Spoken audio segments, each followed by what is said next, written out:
It's everything I dreamed of. I want to tell my dad that I love him. I still don't know what just happened. I'm just so grateful for the opportunity to play this game. A legacy is not what you give people, it's what you put inside people, but also what they put inside of me.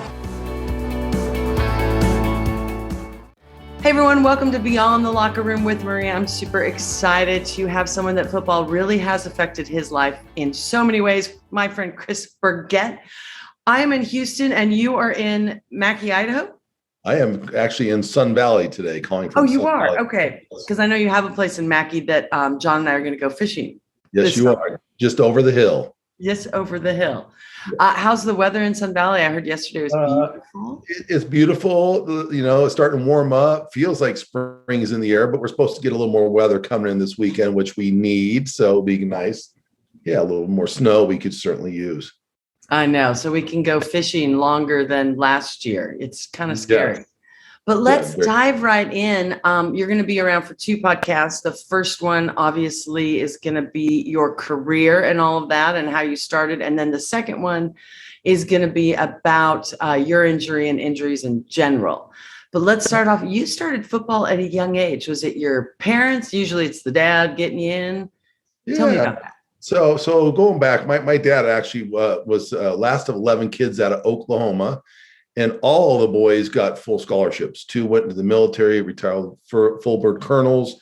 The other 3 played football and basketball. My dad got a full scholarship to Stanford University, where he started as a halfback until he got hurt. But so it started with Dad. He went to Stanford, and my mom was an Oregon Duck who swam for the Oregon Ducks, number 2 in the country back then for her.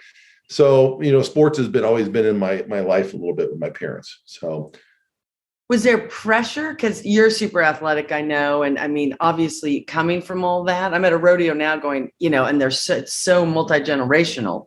Was there pressure for you to get into football and sports? Oh, I don't, you know, not like it is today. I see what kids are going through, and the pressure of sports is so different today. But back then, it was just kind of, you know, started with flag football. You know, I played in 4th grade. I'll never forget. We were the champs, and all the way up through, you know, until I got to 9th grade where I played tackle. But I was always too big, you know, to go up and play Pop Warner. I had to go play up another age class because I was a little bigger than most kids, it seemed like. And so my parents didn't want me playing tackle until, you know, I got to 9th grade where I was able to play tackle football for the first time.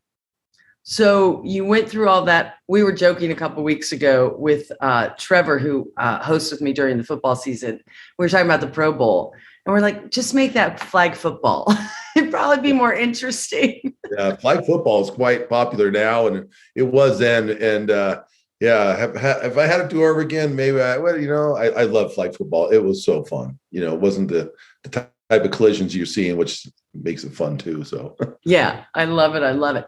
So let's talk high school. You were a bigger guy, like in 9th grade. Did you make varsity? And how competitive was high school football where you lived? So in 9th grade, I played for a team it was a junior high school. And then I made a decision to transfer to a private boys school called Servite, which is one of the top schools in the country for sports. It's in the Trinity League, where Mater Dei has been the number 1 team in the country for football. Servite played them tough this year, and we ended up number 4 in the country. And back then, when I played, we were number 4. But so I transferred to Servite my sophomore year, and you know, it was a big transition going to a private Catholic school. I had to drive 30 minutes every day to get to school, but it was a sacrifice my parents made. And the reason I went there, I'll never forget, in 9th grade, sitting there having breakfast, and my dad showed me an article that was in the paper, and that Servite was playing a team called Moeller High School. You know, that was in 1982 they were going to play, and this was like in 80. And read me this article, and I said, Dad, I want to go there. I want to go to Servite and get a scholarship and play football. And I don't know why, but it came to me, and he's like, okay. So I ended up having to take the entrance exam. I got in. And so as a sophomore, when I went there, we had a really good team. We were 10-0. And so we knew we had something special as our sophomore team. And we had a quarterback back then. His name is Steve Berline, who played 17 years in the NFL. And so he was my quarterback. And so I played defensive tackle, and I was a goal line tight end. So that was my sophomore year, and it was an incredible experience. I mean, when you're on a team like that and play at the highest level. So transition my junior year, we knew we were good, and but it just we ended up going into made the playoffs, but as a wild card team, and played the number one team in the country back then. It is in our opening game, where it's just supposed to get just shellacked. And it was Edison High School out of Southern California. And they had the longest winning streak in the nation back then, 33 games. And so we knocked off the wild card team our first game, and then we won the next game, and then we ended up losing in the semis. But it was one of the most incredible experiences as a junior to be playing. And I played goal line, tight end, and Steve didn't even start. Here's a guy that's all pro NFL, and didn't start till his senior year. So that's just called perseverance and all that stuff. That's awesome. And then what happened on your senior year? So senior year, and I had a really good year as a junior, but I didn't make any, I don't even think I made all league as a junior, but my senior year, I had a really good year. And so we ended up winning the mythical state championship back then, because now they have the playoff system and they can really determine who's the state champ. But we were the mythical California state champ. We played Long Beach Poly for the championship game. But it was kind of ironic. So we opened my senior year against a team called Moeller High School in Cincinnati, Ohio. So we flew back. It was East versus West. We played the number one team in the country then, because Edison lost. And this is where Coach Jerry Faust was the coach the year before, that went to Notre Dame right out of high school, the head coach. So we flew back. We played Moeller. We lost our opening game, and it was their fourth game of the year. It was our first. No excuses. We were ahead going into the fourth quarter, but we ended up losing that amazing team. But then we went on and won the next 11 games straight. We went 11-1. And so my senior year, I had a really good year. So I ended up being all Orange County. I was all CIF. I was the defensive player of the year for the Angeles League. I was a Catholic All-American. So I had all these different accolades, and really had, picks of most colleges, I always say, except for USC, which always made me mad. Well, I'm Washington Husky, so forget USC. Oh my God. Anyway, all my friends are Trojans up here. It's just so funny. And but anyway, so I chose the University of Arizona, and that's where I went to college. My sister-in-law went there too, so she'll be very happy to hear this. Yeah. So in high school, I remember my brother Pete played in high school, and you in the summer it's hot and you do 2-a-days and all this, and he ate us out of house and home. And you're bigger than he is. I always joke he was the right guard for Mark Rippon, who is a Super Bowl MVP back in the day.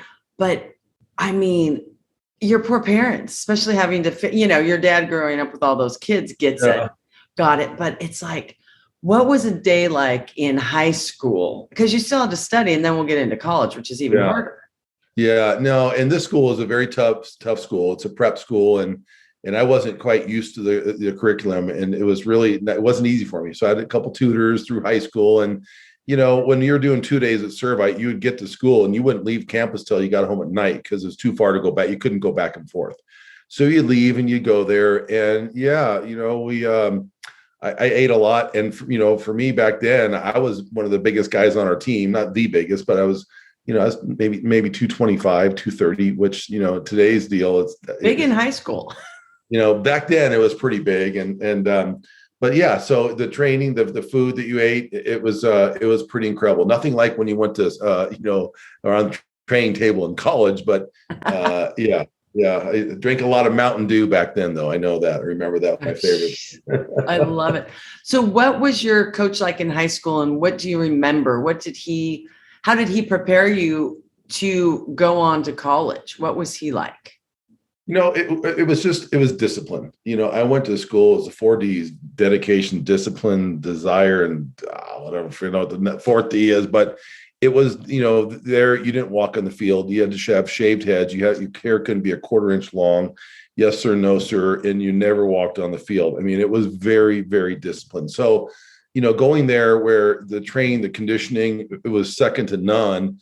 So when I got to college, I felt like whatever we did, it was, I was ready for, except the heat in Tucson was a little different from Southern California. True. But it's a dry heat. Yeah, dry heat. Yes. So I know I can't even imagine how much liquid you would consume in either just for that. Yeah. So he prepared you. And what was your coach's name again in high school? Ron Smeltzer. And then he went on. Yeah. So we were the state champs. Next year, they won everything. Then he went on and coached, not in the NFL. He's in the Canadian League for another 10 years. Very high level, one of the top coaches in the Canadian Football League. But yeah, so that was my high school coach. And he did a lot to prepare me. That's for sure. Well, and I always think my brother, because he's a little older than you and me, but back then, a lot of people, obviously private Catholic school, you're going to be more disciplined, and I'm sure it taught you great manners as well. But yes, it's like, that's what college and the pros is all about. And back in high school, especially then, I mean, you had it, but not as strict, I'm sure. So I'm assuming that, like you said, really, really carried on through college. So you're in high school, everything's going great, and you get a lot of offers. How did you decide where to go? Well, it was actually kind of interesting. My mom, having went to Oregon, I only took 2 trips. I canceled a couple towards the end just because I went to Oregon first, and I'll never forget going to Oregon where my cousin was, and had a really incredible trip, and went and got to see the old Animal House. It was on Fraternity Road, the old Animal. I'm like, oh my gosh, because back then Animal House was such a fun movie for us. And so I remember, that was a great trip. And then when I went to Arizona, it was something about the coach, the head coach. He came to my house before, sits down in your living room with your family and tells you everything about why you should go there. And so he really made an impact, Larry Smith, so at Arizona. And then when I went to Arizona, I actually had a buddy of mine, turned out to be one of my very closest friends, but he went to my rival high school called Mater Dei. And Jim was a big stud. He's, he's 285 pound, just starting all state nose guard, And so we ended up going there together and then we became roommates. And so it was just interesting how, once you get there and you're meeting all these kids from all over the country coming in and seeing where these kids are coming from, it was pretty amazing. And so that kind of, I think was the coach number one, and just seeing the class that was coming in. I got to meet on the recruiting trip and fell in love with the campus, and I knew I'd have a chance to start and play when I was going there. And back then, Arizona had a really good team. That's, before the Killer Bees were out in the late 80s, I think it was early 90s was the Killer Bees, but we, got down to number 3 in the country back in the day, and we were pretty good. Now our football team hasn't been too good, but this year is going to be different. They got a really good recruiting class from my high school. Actually, 5 kids committed, top kids in the state. So it'll be wow. I love it. Yeah. So college, I mean, you were prepared because you went to this private high school and all of that. Take me through during the season and preseason in college, your day, because talk about books. I mean, I barely made it through college and I did nothing, but be in the sorority, woohoo. Yeah. So, well, my freshman year was very interesting. So we had a really good team back in the day there. And so I ended up starting as a true freshman on special teams. So we had 26 scholarship athletes, and I was the only one that lettered that freshman year. And so I just remember, it was incredible. I got to play like the last series of every game if we're up, as a defensive tackle. So I got to play. But, when you talk about like you're at a big campus, you're coming there, and it's such a large campus, and trying to get from class and just trying to figure out the whole with the training table and the films you have to watch and just balancing your time. It wasn't easy, but they do a really good job. When you go to school these days on a scholarship, I'm sure that was 35 years ago, but back then, they get behind you, and you have study hall. You're mandatory as a freshman. You got to be in there 2 hours every night, regardless of your grades. So you're there forced to get your homework done. You have training table, breakfast and dinner, and then a stipend for lunch. And, and back there too, they wage you in and wage you out every day just because it was so hot, and making sure people aren't dehydrated. So they really, monitored everything you did, whether it's academics, your weight, your eating, and making sure you're, doing everything you need to do to be eligible to play. And then you had to keep, I'm assuming, a certain grade point. Yeah. You had to be above a 3.0. Well, even then, I mean, I believe it was. I mean, to be eligible, it was around there. And some kids weren't as high. I don't, probably, but it with the coaching and with the study halls and everything else. Thank goodness it wasn't that much of a problem for me. Good. Well, you're a smart man. I stayed eligible. Yeah, I can't even imagine. And so the coach, was really big on your decision to go to U of A. What do you remember about him, and what did he teach you through that Larry experience? Smith, who's passed away because he went to USC after Arizona, head coach at USC, and then he went to Missouri and did really well there. So I just, it's funny, like, people come into your life and have impacts on your life, and his certainly was just, the character of a man, and just someone like, I want to go play for this guy. I don't know if is just his personality, and I really just, he was a leader, and I'm like, I want to go play for that man. So it was a no-brainer for me to end up going to Arizona. And do you remember a piece of advice, or even if it was for football or everyday life, that he would not preach to you all, but he would give you, or, did he ever pull you aside and say, Chris? I as I go back, boy, that's, trying to think back, I just know that his biggest thing was just rallying you together to get the best out of someone you can. I mean, so whether it was, a subtle thing, whether he's yelling at you, because he's the head coach, he's got 100 kids out there. But he was just able to, get the best performance out of you. And you wanted to leave it all on the field because, you respected him so much. And so I think it was that respect factor that really pushed you to want to make sure you didn't let him down. Well, and I've been asking my Cowboys this the last week that I've been interviewing them. You have to have confidence. First, you have to be competitive. Yes. Which I'm like, I'm not. Yeah, ask my family. A little different story there. But you have to be competitive, and you have to have confidence. But then there's the fine line between being confident and cocky. I think the cocky, and especially in football players, especially in pro players a lot, gets them in trouble. Yeah. But what's that fine line? You have to be driven. You have to want to do that because football is a contact sport. But between confidence and cocky, how do you stay level? I think coming out of the school I did with Servite, it teaches you a little more humility. And so I never had that cockiness factor. You almost need a little bit, to be able to line up against a 300-pound monster every day and get and do those drills every day. So there is a fine line, but I think that, if you could have the a little bit of cockiness, but, always keeping that humility, as I've always thought, was even more important, because you're at a level, people are looking up to you and you're out there. And so it was just, you have to have, if you didn't have the confidence, you wouldn't, play. And so you have to have the confidence or you wouldn't be out there. And then, the cockiness is just attitude, is projecting the right attitude. But, it's sad to say, you see some of these kids these days and they watch people that are just, it's just different. It's a little different. And if they had a little more humility, I think they go a lot longer and farther in life. But well, yeah. And especially with the pros you see, and it's like, why did they do this? Yeah. You have the money to hire a car service. You have, and you're getting paid all this money, no matter what sport. And I think the cockiness and the guys that get in trouble in football are more few and far between if you take the whole scope of how many people play, which is good. Yes, I would agree. And thank goodness. Yeah, thank goodness. But then you're just like, you have everything. What? You're just going to throw your pads off and walk off the field? I won't name names, but that was this last year. So. Drive a car at 100 miles an hour and wipe. I mean, there's just things that have happened. You just scratch your head and go, why? Gosh, darn it. Life is so short anyways. But well, it is. And speaking of life is short, your career got cut short, and we'll talk about the injury, but you went to a couple big bowl games, and you said you were third in the country, and you played 3 of the 4 years. It's kind of funny to me because you see all these redshirt freshmen, and I'm like, oh, good. They have a year to develop, but you already developed if you're starting as a freshman. Weird question, but were you just so ready to go? You didn't care and say, I'll start as a true freshman, and then I'll have my, 4 years and instead of redshirting?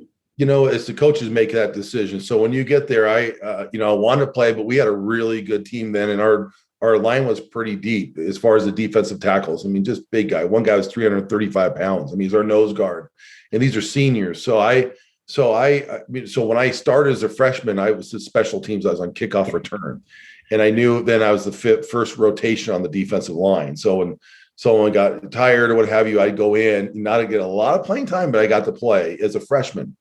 And so, yeah, I think that, and that's where, you know, my freshman year, what happened is that we were playing, I think we're 7-0, and we're playing against the Oregon Ducks. And I recount the story that my cousin, E.J. Duffy, was the starting linebacker for Oregon, went to Jesuit High School out of Portland, starting linebacker. He was on kickoff team too. So he was there on that play. I got hurt. So ironically, we're ahead going into the half in my freshman year. The last play of the first half, the guy in front of me, preseason All-American, blows his knee out.